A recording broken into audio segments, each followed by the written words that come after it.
Hey guys, what's up? In this tutorial we're going to show you how you can blur a video clip in Microsoft Clipchamp. So let us get started. So navigate to a video project on Clipchamp and import the given media from a device, or use a video from the content library, move it from the playlist to your timeline. And what you want to do, guys, is move the playhead where you would like to apply the blurring effect to.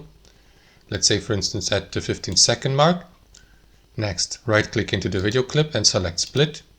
And now we're going to apply the blurring effect to that selected part of the video, starting at the 15-second mark. To do that, navigate to Effects, select the video clip on your timeline, of course, with your left mouse, and next go to that Effects library and look for Blur, like this one here, Glass, for instance.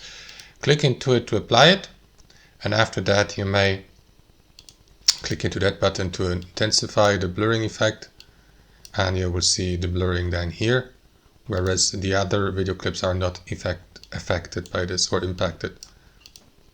And that's how it works. Thanks for watching and have a wonderful day.